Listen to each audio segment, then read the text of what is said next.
We've got Dr. Greg Manning, who has been practicing sleep for over 10 years in Gilbert, Arizona. He's got some choice words about that area, but he's been doing this for a long time and started it with more time than he had patience. And so he's been doing this for a long time. He's been in the medical billing arena. He's been generating a lot of revenue and helping a lot of people with sleep for over the last decade. And then we also have Michael Cohen, who's not a doctor. He was a registered sleep technician here at Loma Linda Children's Hospital.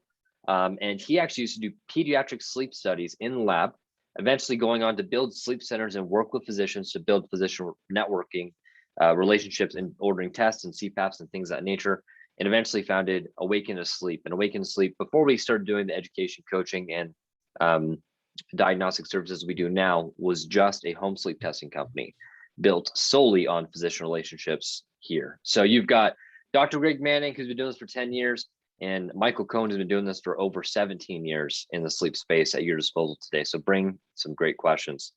Without further ado, gentlemen, take it away. Well, I will. I'll kick off our section and just do a quick shout out also to SomnoMed as our sponsor for tonight. We truly appreciate their support and them helping us get the word out to you all about the details that we're going to hit tonight. So thank you guys for that. Greg, why don't you lead us off, man? Well, should we jump into it? I mean, this is the news, right? This is the big thing. Big news, everybody in the sleep world. Philips had a recall, in case you just crawled out from under a rock in the sleep world. Now, if you're not into the sleep world and you're just kind of dipping your feet, the big news in sleep lately has been that a very reputable, very fantastic medical company, Philips, who's done a lot of good for a lot of people, did a voluntary recall. They started doing some follow-ups on some of their products and realizing that maybe they were not to their own standards. And as a result, they did a recall of just a lot of CPAP machines due to a filter issue. It wasn't long after they did the voluntary recall that the FDA agreed with their recall. And it was a little bit of a tragedy for the company, big tragedy for patients that needed CPAP therapy. Luckily, within the last week or so, the FDA has given them the go-ahead with the new filter that they can put back together and get some of these back out. But it's going to be a while. It's going to be a while before we're able to kind of make up this gap that happens when, it's sort of like, what did we say, Michael? It was like if Coke and Pepsi are on the market, if all Coke goes away, it's going to be a while before either Pepsi picks up the gap or Coke can restore the gap that was there. And that's kind of what's happened here. There are a couple of big players in the game, and it's going to be a while. And that is good for us as sleep dentists and those that support sleep dentists, because it's going to kind of, for the first time ever, force some of general medicine into looking into this when maybe they haven't looked into it before for whatever reason. Yeah, no, Greg, it's a great point. I like the Coke and Pepsi because it's kind of the two players that exist in the CPAP space. One of the other examples is Apple and Samsung, both technology companies that we're familiar with. Whether you like one or hate the other, it really doesn't matter. They're codependent in the space. If Samsung went away, for example, there's no way that Apple in a matter of weeks could replace all of the Samsung devices that are in the market for the last 10 years. So we kind of have a situation like that. I'll hop into the details here, and Greg, hop in with this is my sleep tech part coming out. Years ago, I used to sell CPAP, so I'm gonna geek out a little bit with everybody tonight. But Greg, hop in as you want to here. Sure. So Philips Respironics is a division of Philips Inc. They're a global company. They do everything from refrigerators and vacuum cleaners and light bulbs to a lot of medical devices. They've been around for quite some time. And on June 14th of this year, 2021, they made the voluntary recall announcement to the market, stating that they were going to recall the vast majority of their DreamStation CPAP, BiPAP, APAP, ASV devices, and their Trilogy ventilator units. The main reason for this, and this is important to understand, like Dr. Manning was saying earlier, the main reason for the recall is not that the machines don't work. There is a foam, it's called a sound abatement foam that reduces the decibels around the motor that's put into the machine to keep it quiet. That foam, under certain circumstances, has a rapid degradation or deterioration faster than what the manufacturer expected over time. And the concern is that sometimes in some of the machines, they've witnessed particles of that foam getting into the air filtration system and going into the patient's lungs because it's pushing air, room air, into the patient. So they did this recall of these devices to the tune of roughly 4 million, just under 4 million devices across the globe. So that's a few devices. They're long-term, and this is some of the things you'll read in the news headlines that are a little bit slanted, but just to state it, the main reason for the voluntary recall is that in select environments, not in patients, but environments that they were testing, the foam in certain circumstances had an off-gas reaction with a couple of carcinogenic chemicals. So long-term exposure to that could obviously create lung cancer and death and stuff like that. To date, there are no instances of that, lung cancer or death, according to any of the records that are public right now. So that being said, this is what's happening in the market. The vast majority of patients are not aware of this. It's been almost 3 months since the recall, and we just now had the FDA clearance for a fix. So that's a big deal. But the solution for this is pretty simple.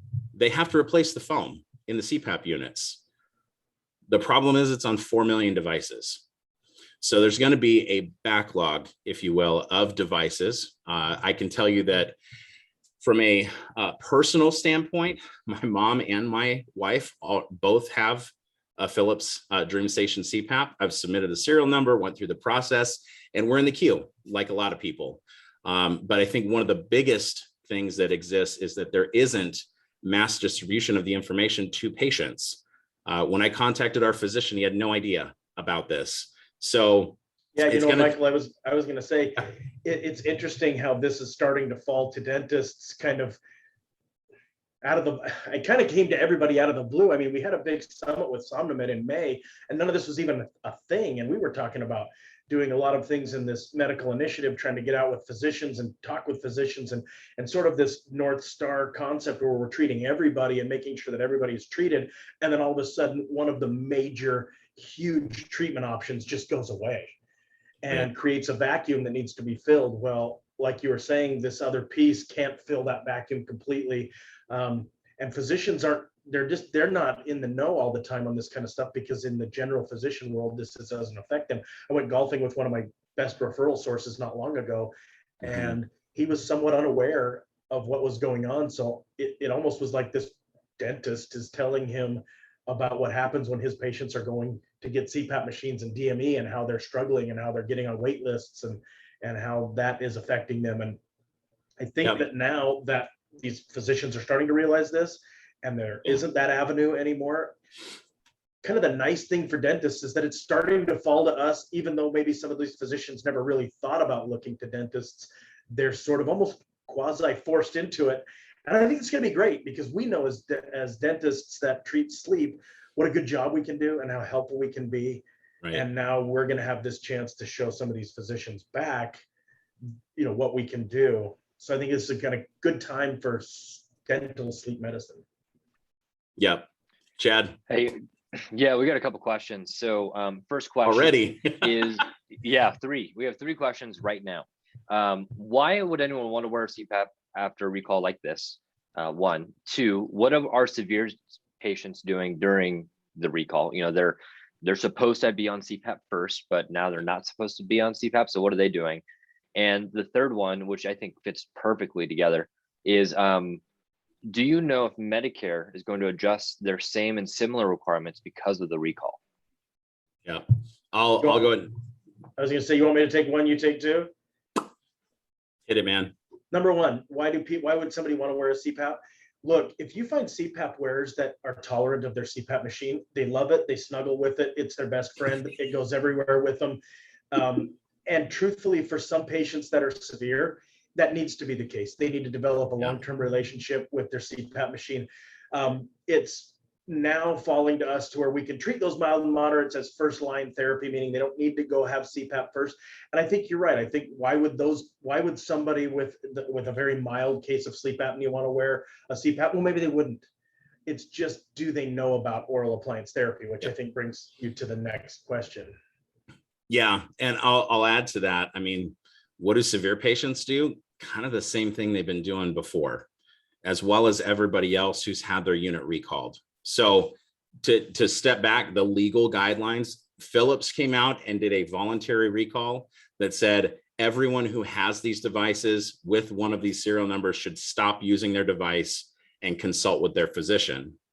And the vast majority of physicians, if they know about this and are talking to their patients, are counseling them to continue using it, because obstructive sleep apnea can be a life-threatening disease. So you've got a recall happening with a delayed fix that's finally FDA cleared, but now we've got a whole subset of patients that needs an alternate solution, even if it's for a short time, like 18 months. I mean, that's what's going on, even the severe patients. So that kind of segues into the Medicare question, which I'll hit. Is Medicare suspending their same and similar requirements for oral appliance?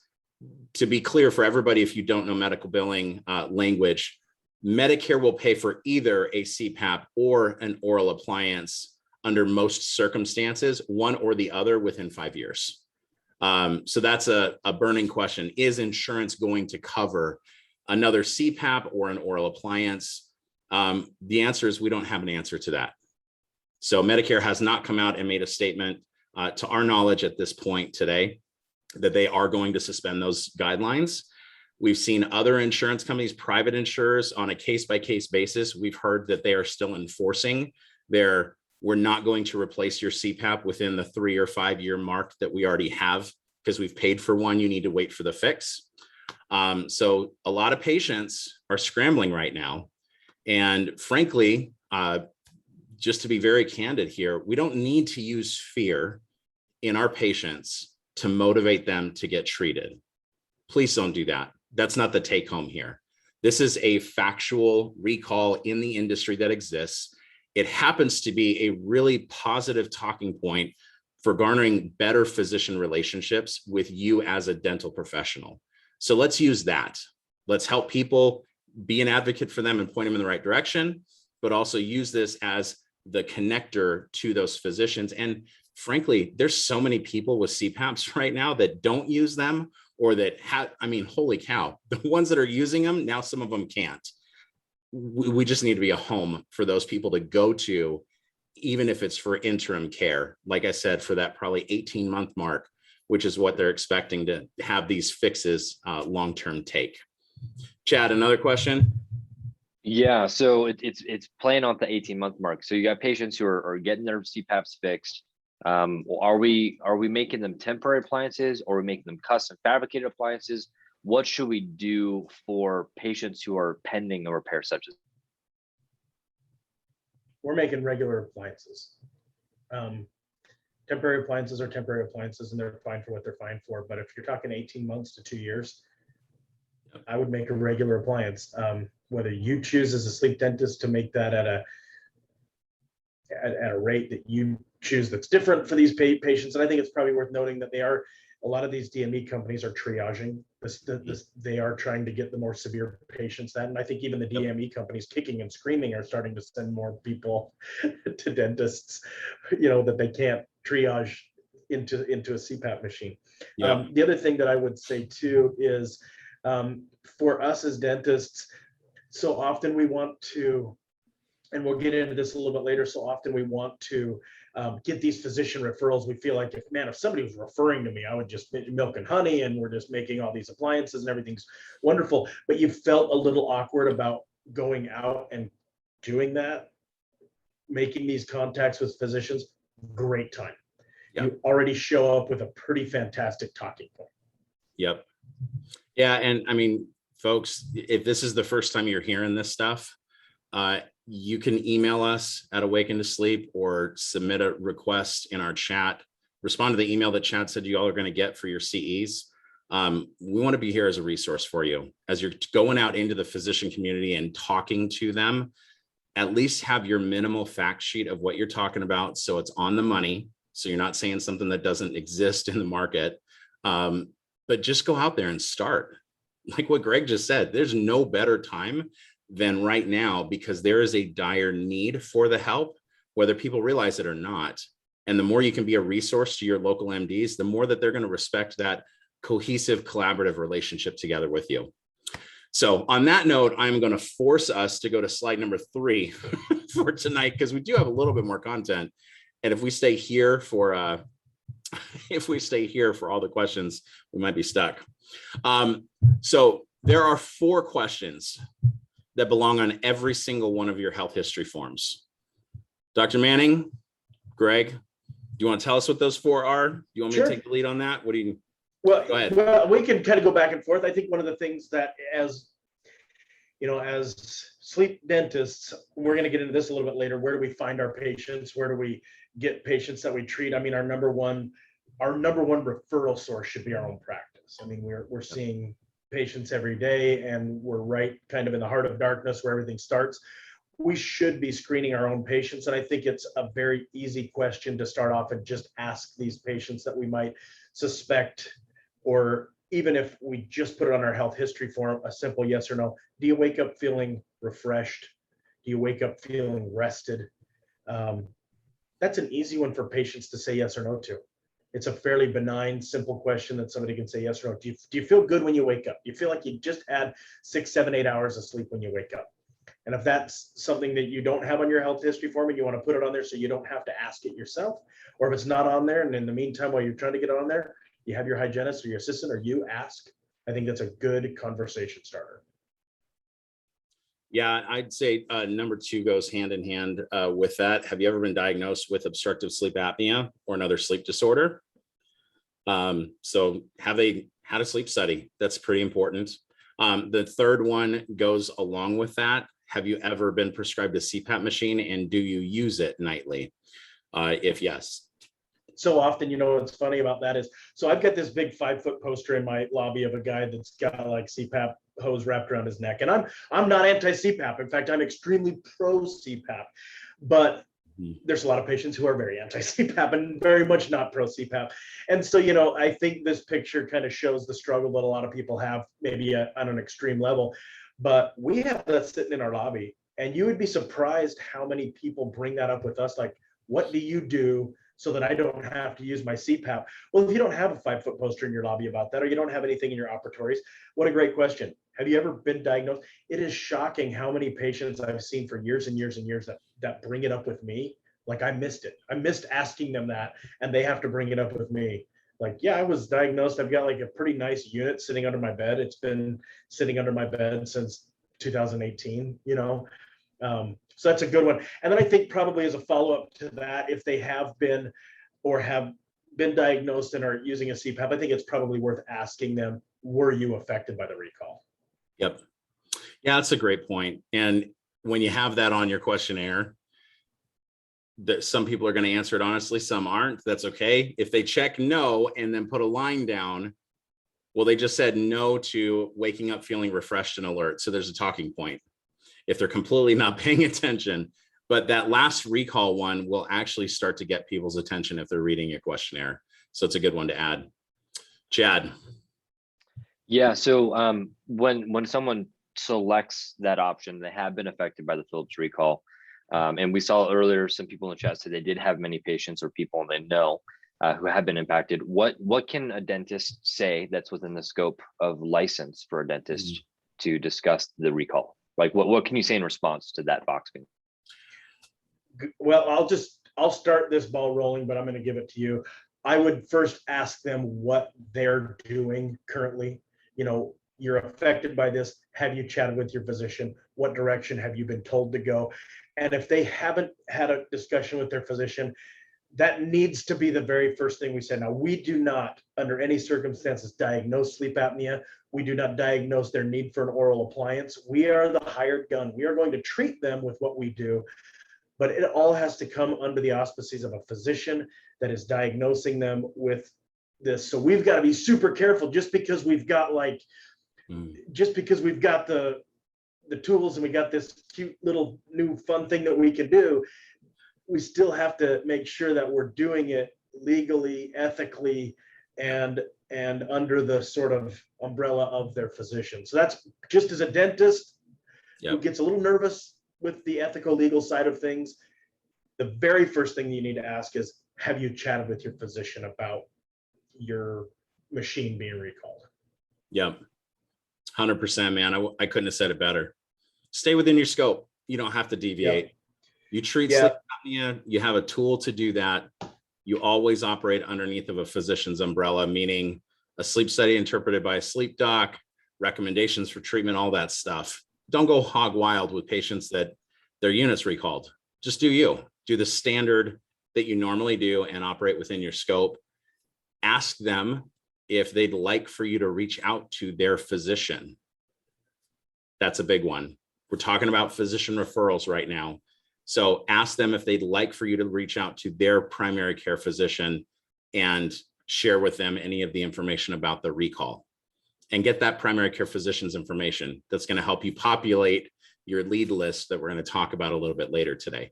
Yeah, I mean, here's the thing, that physician that you might get in contact with about this one patient, I mean, very likely that physician has other patients in the same boat that are going to be in the same problem, that are going to need the same solution. So, again, if nothing else comes from the webinar, this is the time. If you're ever going out looking for referrals from physicians, this beautiful just talking point that's just waiting there to be sprung on. It's a good time. It's a good time. Yep. Okay.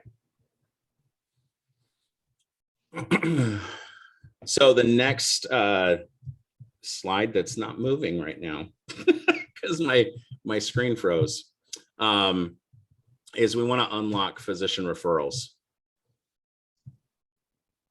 Oh, here we go. There we go.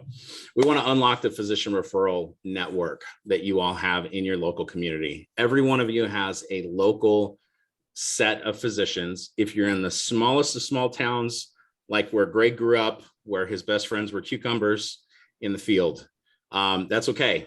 Everybody has physicians around them. So that local network has patients that should be in contact with you on some level. So Greg, will you hit us with a couple of your pearls, any insight that you have on ways to unlock that in your local area? I think right away, one of the most valuable things we can do as dentists is get the physicians involved in what we're doing. You know, we always, as dentists, I mean, we're going out looking for referrals because we're trying to find the answer to the question, what's in it for us? How is this going to enhance my practice? Well, guess what? Big news, physicians are kind of the same way. What's in it for me? How is this going to work? If it becomes a hassle, if it becomes difficult, or you become difficult to communicate with, or you're not keeping them in the loop on some of these things, those things dry up faster than California in whatever you guys did over there with your drought. Anyway, my point is that nothing sings the song better than when you've treated a patient and you send something back to the physician, letting them know where they're at, and if you want to make sure that they're able to communicate with you to continue the patient's care, that's valuable. You want to be able to communicate to the physician effectively what you can do for them. Hey, you're going to have these type of patients. Right now, they're going to be patients that can't get into a CPAP. Down the road, they're going to be patients that don't tolerate CPAP. They're going to become a little bit of a headache for you. I would like to help you with those. Make it like we're going to do this mutually. You're going to find some of these patients. They're going to drive you crazy. We're going to take them off your hands and help you, but we're going to communicate back and forth. The last thing we want to ever come across is that we are high and mighty, that we're trying to take away business, because that's what we're not trying to do. We literally are the hired gun. Medicine is going to handle their diagnostics. They're going to handle their referrals. They're going to handle all of the medical side of things. And how great for us. We don't have to worry about, am I outside of my scope? Am I doing things? Am I out of my lane? Am I doing things I'm not supposed to be doing? And all of this is just, it just works in this nice little package, because we want the communication with the physicians. They need our help. We need to let them know they need our help sometimes. But when it's all said and done, we want it to feel good on both sides. Man, when it works like that, it's really, really good. But I would say probably biggest key, Michael, you can jump into, biggest key is communication. That's going to be before a referral, during a referral, and after treatment. Yeah. Along the way, that we're making sure everybody's in the loop with that. And that's powerful. It's powerful when a physician can see that they sent somebody to you, they were well taken care of, and then the communication comes back to them on what we're doing next. Yep. So Greg, let me, Chad, before you hop in, I see your face popping up here. Guys, I'm going to summarize everything that Dr. Manning just said, because he gave you the really flowy, everything you should do version. I'm going to give you the bullet points just in case y'all are taking notes. The first thing is you have to have good communication with your referring doctors. So are they referring people to you? Are you talking back to them with faxes and emails? And typically MDs are doing faxes, not emails. So understanding how they want it communicated, patient updates, when do they want those updates to happen? And there's a good, clear, what patients do they send you? I mean, it starts with, what do you do? What patients do they send you? How do they send them to you? And then the next step is you've got to make it stinking simple for them to refer people to you. Think about it. You're the referral source as a general dentist for all of the specialties that you refer to. If somebody is complex and they require 10 different things from you, you don't refer to them. You refer to the easy person. So make it simple. And the last thing is, I can't reinforce this part enough. Number 3 is consistency. You have to go back, whether it's you or a staff member. If you talk to them once and then you're gone, don't be surprised when they don't refer anybody other than that first patient to you. You've got to go back and have that consistent relationship. So good communication. And, when you go back to, just so you know, a really great thing to do, take back some follow-up studies, take back the reports from the patients that are there, maybe even for the first few times or every time, hand deliver those and say, hey, this needs to go in the patient's chart. This is where we're at with this patient. Appreciate you sending them. Look forward to the rest of them. And that consistency is going to be the name of the game. If you're ever looking for what letters or good communication pieces, talk to Michael and Chad about some forms that they have that make that real easy. Cool. Chad, go. Yeah. So, sorry, Dr. Collin asked a really funny question, but I have to save it for later because we've got some great answers for you, Dr. Collin. But Marco said, how old does a sleep test have to be prior to asking for a new test? And Dennis asked, how do we get copies about these articles? How do we get copies of the articles that you shared earlier to share with physicians? Got it. So I'll take those because I can answer them super quick. Sleep study. This is the section that I handle in our weekend course. It needs to be within 1 to 2 years, or unless the patient has had significant medical changes. They've lost a ton of weight. They've had a heart attack. Lots of things can happen. So 1 to 2 years, or there's been a drastic change in their medical history for the home sleep test or the in-lab sleep test results to be valid. Number 2, what was the question, Chad? Sorry. Oh, the articles, copy the articles. We've got a slide in a few slides here that just points you to a link on our website, awakentosleep.com. There's a talk to a coach button that basically gives you free 25 minutes with a sleep coach. If you have any questions, you want any articles, you're welcome to schedule a call with a coach. We'd be happy to get you guys anything that you need to go out and have these conversations. And if you've got market specific questions about your town, your area, maybe interactions you've had with other physicians, we can help you out with that too. So we'll send you that link in the chat, or Chad, you can do that. And we've got a slide for it in a little bit. Yeah, well, just since you hit it, I got to hit Dr. Collins' question. He says, do you have any advice for a rural practice where the medical dental mindset is an update or two behind the curve? Greg, Well, that sounds like where you were at. So yeah, take that here's the thing. I literally this weekend was in my hometown. It's a town of less than 3,000 or 4,000 people. It's always interesting going back there because now I live in a suburb of Phoenix, and the greater Phoenix area is 9 or 10 million people. I mean, it's big. One thing I do find, and I think sometimes because of the nature of small towns and the rural nature and the pace is a little bit slower, I think that some people, I don't want to say mistakenly, because I get it. I get where you're coming from. I'll say this: human nature is human nature. Whether it's small town or big city. Now, the way we did choose to handle human nature is different, but I think having a conversation about somebody's health and having a conversation with a physician about helping them, I think you can speak to human nature whether you're in a big city or whether you're in a small town. That being said, there's going to be a couple of just things that may not happen. Most of the referral sources are within 5 to 10 miles of my practice. There's no need for me to go outside of that because within 5 to 10 miles of my practice, there's literally hundreds of different types of physicians, literally hundreds within 10 miles of my practice. You get into a more rural area, that becomes a little more difficult. That communication becomes a little more difficult. Yep. I'm not stumped about it, but I'm just saying the keys stay the same. The way we unlock things stays the same.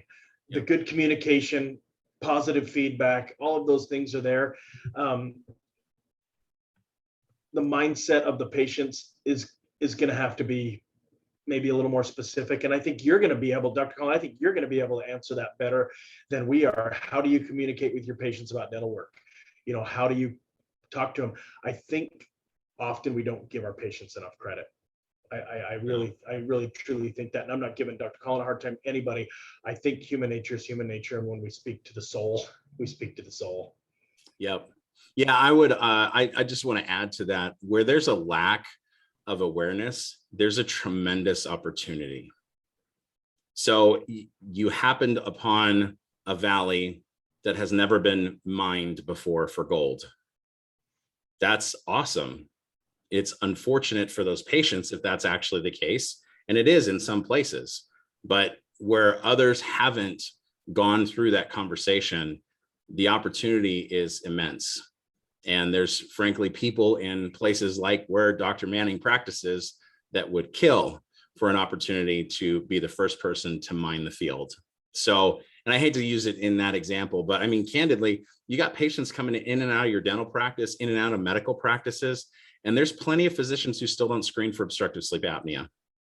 They just don't.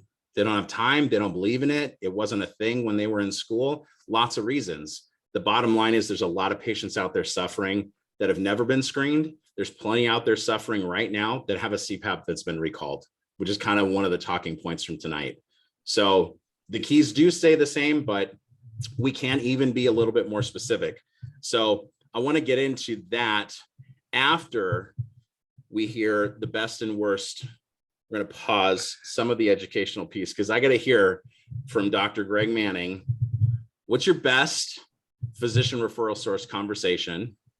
And it's okay if it was that recent one about knowing about the Philips recall before the doctor did, but you got to give us the squiggly line one that was the opposite of initial progress. Yeah, it's funny because I was telling Michael earlier, I was like, I don't know that I had too many physicians that have gone so squiggly. And we have had a lot of straight line physicians. I think physicians are no nonsense. And if we're clear and concise with our communications, a lot of times that goes in a straight line. Does that mean that all of a sudden the referrals just pour in like dump truckloads? Not always, but that straight line as far as getting those patients to come in, there's a lot of those things. And if you're on point with your talking points, that line goes straight.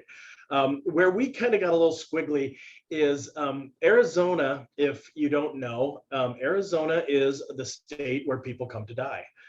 We have a lot of older people. They are part-time in Minnesota, and then they're part-time in Arizona, or they're part-time where it's cold and part-time where it's warm. And so we get a lot of older people. And then it gets to a point where they have to choose because they're getting older and they're getting run down. And a lot of times they choose here because they just don't want to battle the cold. And so we actually have full communities of people that are over certain ages that just kind of bundled together, and they have activities and things like that. And then there's whole communities of very much assisted living and almost nursing home extra. And, bless their hearts, we had a gal go out and do our own market. We did some marketing, and she would go out and she was reaching out. We thought, oh, maybe some of these assisted livings, a lot of these older folks may have sleep apnea. We'll go do some of these, I don't know, we were doing them as like lunch and learns, coffee and donuts, and we were doing little presentations. Well, somewhere along the way, one of the directors of one of these facilities thought we were going to come and do like full-blown like hospital screenings, when really we were just coming to give a presentation. And like there were people showing up there that thought we were going to like lay them down and open them up and x-ray them and stuff like that. So it was a little awkward when we showed up with like coffee and donuts and like wanted a presentation, and they've got us in like their clinic. So we just, again, it boils down, that was a few years ago, it boils down to communication.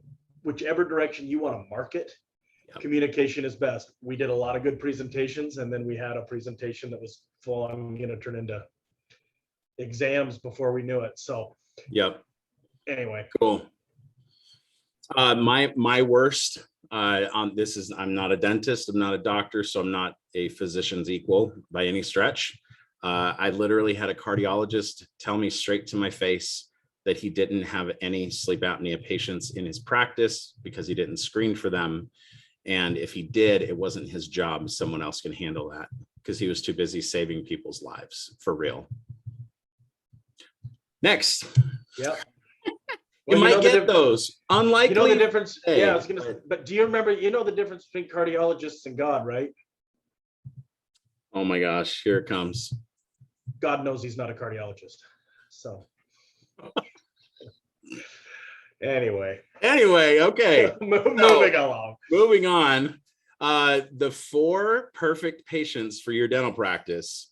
Here's the main take home that exist in every physician office. These folks exist in every office. There's enough people in the recall that they are sprinkled throughout every type of physician office that exists. And you already have patients that would prefer an oral appliance. They've refused CPAP and they just don't know that there's another option, or they've tried CPAP and they failed. So these types of patients are going to be the perfect first types of patients that you ask those referring physicians for. That's very, very important. We're going to get to what not to say here in a couple of minutes, but you got to know who you're asking them for. You're a referring provider yourself. If you're a GP that runs your own practice, you got to know what patients people are asking you for, and vice versa. When you go to a physician's office, you are the specialist for oral appliances. You got to tell them who you're asking for. Hey, has anybody refuse CPAP? Or do you have a couple of patients that hate their CPAP and they complain to you all the time about it? It's not working for them. Those are the folks that you want referred to you. That's very important. Greg, Michael, what do you want to add? I was going to say, I'm a practicing dentist. I mean, the lion's share of my office is the drill and fill and the hygiene and all that kind of stuff. So we just happen to have like a nice little sleep thing going on at the same time as our dental practice. So I think when we look at these 4 patients, these 4 types of patients, these are literally the guy that had the big MOD amalgam on 14 and like the mesiolingual cusp broke off and he's ready for treatment right away. It's like, that when they come in, that like the bicuspid MOD amalgam and the buccal cusp broken off, it's going to be a crown. It's an easy sell. It's an easy conversation. It's going to happen. That's what these are. These are the ones you got to find. When I have somebody that comes in that's CPAP intolerant, but wants to be treated, and it's perfect. I want 10 of those every single day and a couple on the weekends. You know what I mean? So. Yeah, they're the easy ones. Well, how do we find those? Let's get into that. They're everywhere. They're everywhere. We just need to get them into our practice. Yeah. So if we're you and you haven't had a booming dental sleep medicine practice where you regularly call on physicians, one of the biggest things is time. If you're going to go out and have this conversation, we already talked about how do you talk to patients in your practice, use the recall as a talking point, be their advocate, all that stuff. But if you're actually going outside of your practice to talk to physicians, you don't want to talk to everybody, at least not right away. I mean, candidly, I could tell you how to go to the ophthalmologist and talk about diabetic retinopathy and its correlation to apnea. That's not going to be your primary referral source. So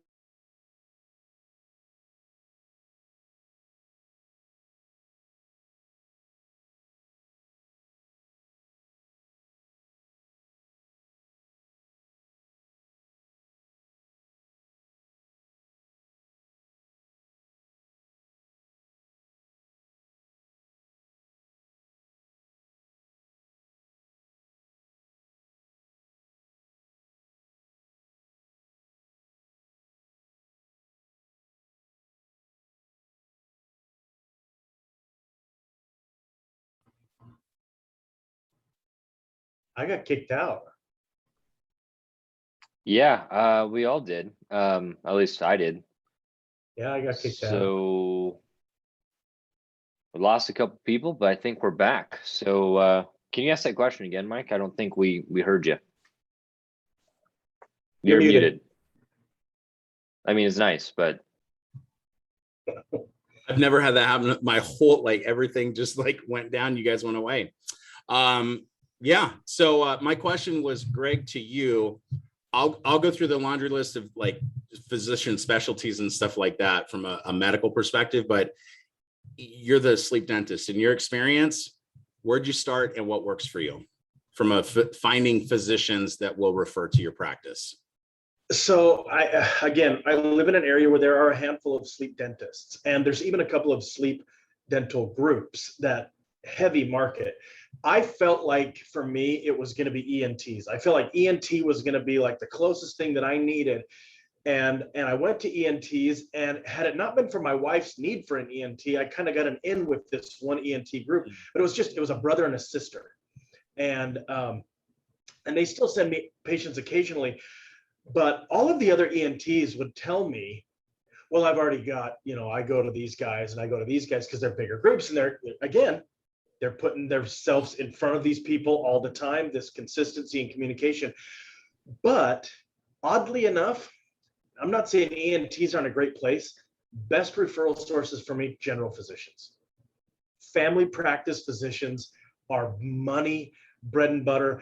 A lot of people will use like an internal medicine doctor as their family physician because they're kind of doing internal medicine as part of their routine. Just kind of like some women use their gynecologist as their family their primary care for a little while. A lot of people use internal medicine. So for me, biggest referral source by far, probably 5-1, general physicians and internal medicine over ENTs, over cardiologists, which I think is a great way to go. Even though Michael had a bad experience with the cardiologist, I think ENTs and cardiologists are a good place to go. I don't like to go to urologists. I don't think that they offer me anything. You said ophthalmologist. I felt like urologist was better. Anyway, but I would say initially the general physicians are like the general dentists. As general dentists, we all have patients where it's like when we see them on the schedule, we're like, this is going to be one of those days. General physicians have to be that catch-all, just like general dentists have to be the catch-all, and they have those patients. And a lot of them are patients that come back that are having problems because they can't use their CPAP machines, or the symptoms of sleep apnea are present and they can't use their sleep machines. And they're just, those physicians, general physicians, just want a place to have them go, and we can be it. I mean, how great of a marketing tool to say, hey, look, I know you have these people, and I know that there's not that many places for them. Let me be that place for you. Let me help you with those. Let me take them off your hands. Yeah, I would echo that. I'm going to pull us back just a little bit though, because I think your answer is on the money, but there's a pre-game part to this. And for anyone who is starting out in this process of reaching out to physicians, again, like what Greg said earlier with patients, Your practice has to be your number one referral source before you get referrals elsewhere, right? That's how you source your initial patients to treat them. It's no different for physicians. You all have physicians in your practice as your patients. Find out who those are. They already have a trusting relationship with you, even though it's patient to doctor. So that should be your first list. That's like your pregame. Phase one, I'm a little more succinct in this, or I'd say opinionated in this. Internal medicine, family practice, and ENTs. Until you start talking to a few of those folks, exactly like what Greg just said, don't bother talking to specialists. They're specialists for a reason. They only handle a subset of those patients. Who's their referral source? The family practice and internal medicine physicians. So go to the source of the referrals on the medical side of the house and understand what their pain points are. Like what Greg said earlier, I mean, we're trying to cram a lot of stuff in for time tonight, guys, but know this: when you're looking at working with physicians and you talk to a family practice or internal medicine doctor, you know what you're trying to save them? Time. That's it. They probably, depending on the clinic they work in, or if they own their own practice, they're seeing anywhere from 30 to 60 patients in a day. Their electronic medical record systems quadruple book 15-minute appointments as a standardized setting. They are moving through people all day long. So if they have a complaining patient about a CPAP machine that they can't wear and their blood sugar won't regulate even with diet and exercise, or their high blood pressure, or pardon me, their diabetes is out of whack, their high blood pressure is out of whack despite the meds that they're on, these things are day-to-day problems for these physicians. Be a solution for that. But if you're talking to a cardiologist, that's a completely different call point. So phase one, pregame is your own doctors in your own practice. Talk to people who already trust you. Phase one, internal medicine, primary care physician or family practice, and ENTs. Phase two, it is your specialists, your cardiologists, maybe your pulmonologists, endocrinologists for type 2 diabetes and any other hormone regulation issues, neurologists. Most sleep disorders are neurologic in their source. You got plenty of specialties to pick from, but I would say, yeah. Oh, no, I interrupted you. Go ahead, finish what you were saying. I would just say, don't feel like you have to get 200 physicians referring to you to check the box that you're getting the job done. I mean, you only need a handful of people referring to you as a trusted specialist, and it's going to change your game. So Greg, I was just in the chat, and there's a pretty good little chat after I said urologist about impotence. And you know as well as I do, everybody knows as well as I do, I never, ever miss a chance to talk to my patients about the firmness of their erections. Oh my gosh. Look, they're the ones talking about it. I have a urologist who's one of my best friends from elementary school that lives like 10 minutes from my practice. We did a big group vasectomy day where we all went together and had like t-shirts made up and stuff like that, and he handled it. So yes, I would absolutely talk to him about that, because when we teach the weekend course, Michael and Chad know every weekend that we teach that course, I always talk about how much I enjoy talking to my patients about the firmness of it. Oh my gosh. So, okay, so since we're clinically, sources are endless. Well, I'll pull it back in to be slightly appropriate. Pretty good idea. Urologists, impotence and nocturnal urination. Yep. Top things that males go to urologists for, those top two things. And if you don't have an enlarged prostate and you're peeing too much at night, the first thing they will ask you is, have you had a sleep study? Because they know that obstructive sleep apnea will trigger that. Urologists already order sleep tests. This isn't a surprise to them. They might be surprised to hear from you as a dentist, which is fantastic. Just like a rural dentist who has the medical community not screening for apnea, gold mine. You go meet a physician who's never talked to a dentist, gold mine. That's what you're looking for. You don't want to go to the sleep physicians that every dentist has gone to. They're great people and they're doing good work. And they're running sleep clinics that also might sell CPAP machines. So you got to know who you're talking to, but find your people. That's the main thing. Greg, you got anything else to add before we move on? No, but I was going to say that is a nice segue into kind of what we were going to talk about next. Obviously, I'm kidding around when I say that, although I'm not kidding around when I say I've actually talked to my friend that's a urologist about patients that, you know, have these issues. And we've actually had this conversation. Of course, we're friends and we do things outside of the practice, but, you know, there's plenty of things when we start dealing with the medical community that we want to stay away from. Obviously, we want to stay away from. One of the things that right away, and I know there's a lot of things that we want to touch on, so we'll try to be as brief as we can. But one of the things right away that I jumped on early in my sleep practice years and years ago was, and this is a nickel's worth of free advice, I would not come into the conversation as a hater on CPAP. The medical community relies on CPAP for a lot of things, and the medical community has seen people's lives change as a result of CPAP. Now we're trying to offer them a nice alternative and maybe even one that's a little more user-friendly, but they know how useful these devices are for patients. They know the way they're changing their lives. So if you come in and you're like, oh, CPAPs are junk, CPAPs are crap, even if you're talking about the recall, I would tread very lightly with that, because you're going to immediately turn people off, because that is what they're used to. That's where they feel comfortable, and you're going to go in there and you're going to make an enemy right away by, look, we know we've got a nice thing going that can be maybe even potentially better than CPAP in a user-friendly sort of arena, but that doesn't mean we go in and start hammering on CPAP. So that's kind of right out the gate. Be very careful not to do that when you're going out chatting with your physician's offices. Yeah, Greg, I think that's the biggest take home. When you walk in asking for something, you want to be as friendly as possible. So don't throw their one solution they've had for all these years under the bus. Don't come in hot and heavy with the recall. And I would say candidly, don't go in hot and heavy saying, why aren't you doing this? And I'm doing all of this. Just be careful. Most of you have a solid head on your shoulders, I'm sure. But for those of you that are a little wild and crazy that would love to talk to every patient about what Greg just mentioned earlier, which would also go on this slide. Yes, do not talk about that. Yeah, it's not rocket science, but you don't need to tread lightly, as in you're inferior to a physician. You're a doctor, they're a doctor. They're a generalist in medicine. If you're going to the internal medicine family practice doctors, you're a very specialized provider who can help them in a very select case.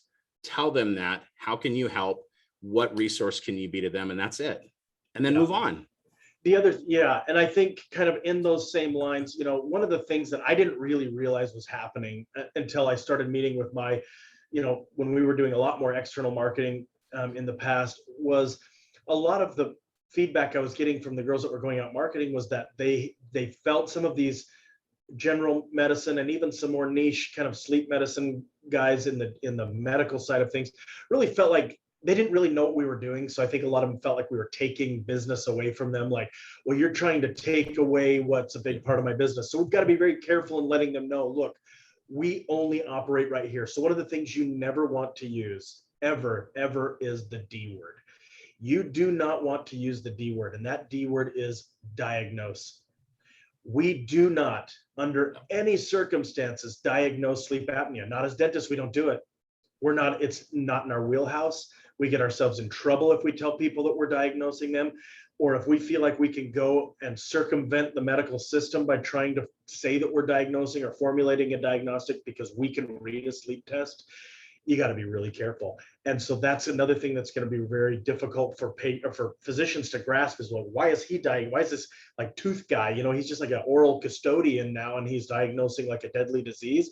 You know, that doesn't work for them. So we've got to be very careful that we use the S word, which is we're trying to screen for patients, not diagnose. So we never want to go in and tell them that we diagnose patients. We've got sleep equipment, so we diagnose patients. We do not.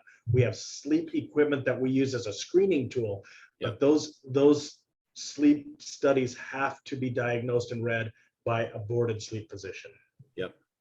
Yeah. Awesome. Great points. So here's your hit list, folks. We're wrapping up the end of our hour. We've got just a couple of slides for ongoing resources for you here. But this is the action plan. Really simple. find all of the physician patients that exist in your practice.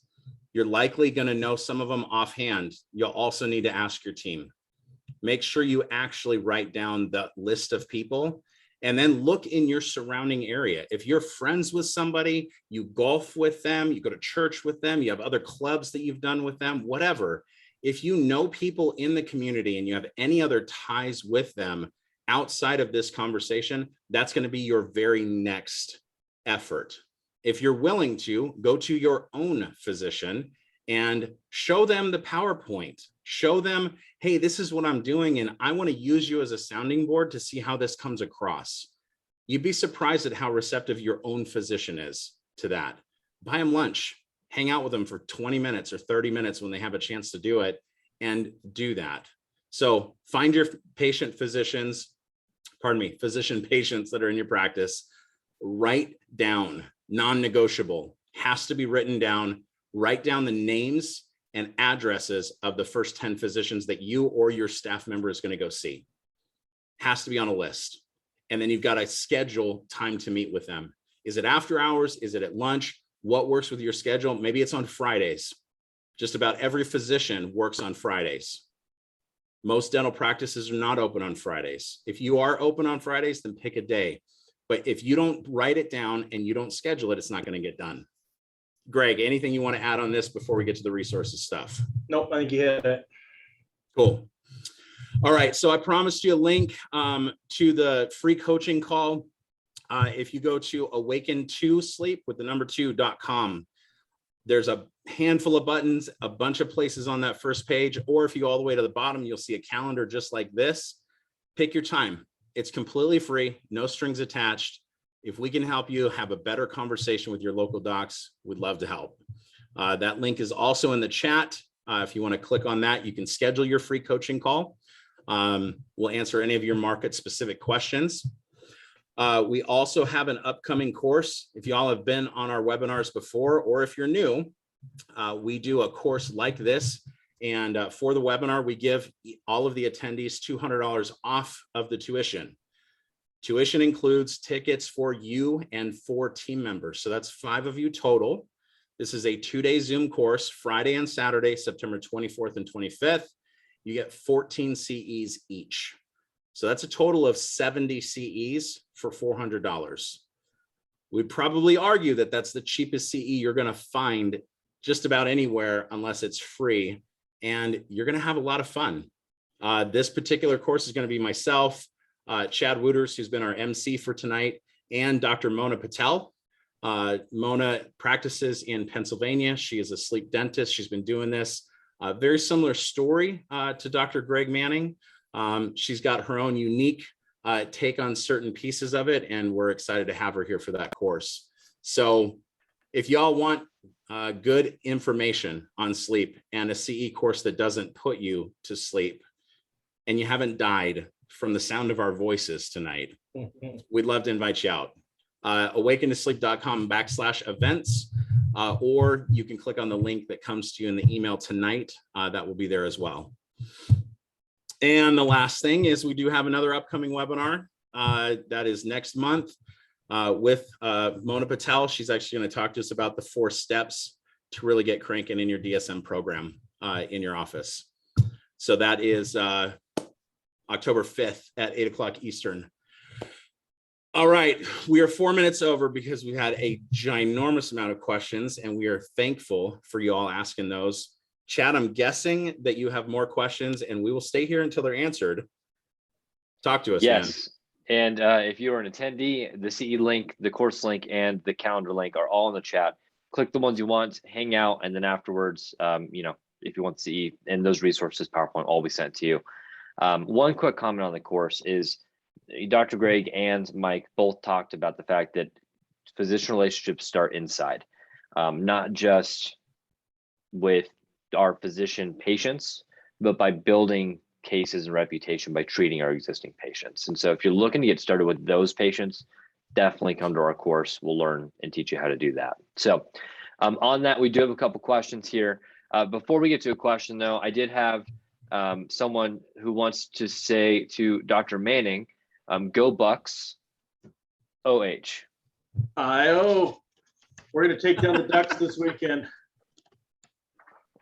Yeah, see, you got to have that because I'm over here sending you other messages all throughout the week, the Ohio State University, stuff like that.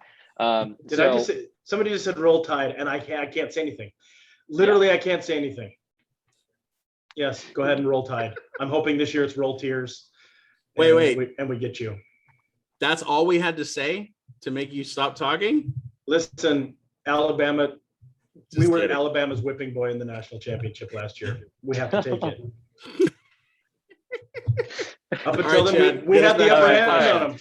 All right. So first question is, if you are in a city that has a lot of dentists doing dental sleep medicine at a high level, and those dentists are getting all the local physician referrals, how do you set yourself apart? How do you start getting referrals? That's a tough one. Here's the thing. One of the things I can tell you right away, as a dentist in an area where there are a handful of other people, including corporations that have full-time marketing teams, I'm still getting referrals. I would go in it with the mentality that maybe they're not doing as much as you think they are. You know what I mean? There's always room at the top.